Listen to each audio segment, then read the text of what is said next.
Channel of Vadodara.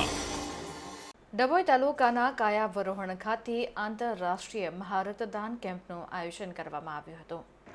Dabhoi તાલુકાના કાયાવરોહણ ખાતે શ્રી લક્ષ્મીનારાયણ દેવ ગાદી પીઠાધીશ્વર પરમ પૂજ્ય 1008 આચાર્ય શ્રી અજેન્દ્ર પ્રસાદજી મહારાષ્ટ્રની પ્રેરણાથી ભારત સહિત અન્ય 6 દેશોમાં મળીને કુલ 108 સ્થળો પર આ કેમ્પનું આયોજન કરવામાં આવ્યું છે, જેમાં 108 યુનિટ બ્લડનું ડોનેશન થયું.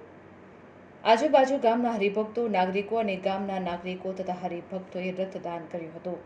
વડતાલ વાસી શ્રી લક્ષ્મીનારાયણ દેવ, શ્રી હરિકૃષ્ણ મહારાજ આદિ દેવોના પ્રતિષ્ઠાના 200મા વર્ષના પાટોત્સવ વર્ષ તથા પરમ પૂજ્ય 1008 શ્રી આચાર્ય અજેન્દ્ર પ્રસાદજી મહારાજના 75મા પ્રાગટ્ય વર્ષ નિમિત્તે Bharat, America, Canada, England, Australia, Dubai વગેરે દેશોમાં એકી સાથે એક જ તારીખે એક જ સમયે આંતરરાષ્ટ્રીય મહારક્તદાન કેમ્પનું આયોજન કરવામાં આવ્યું હતું, જેના ભાગરૂપે કાયાવરોહણ ખાતે હરિભક્તો દ્વારા કુલ 108 યુનિટ બ્લડનું રક્તદાન કરવામાં આવ્યું હતું.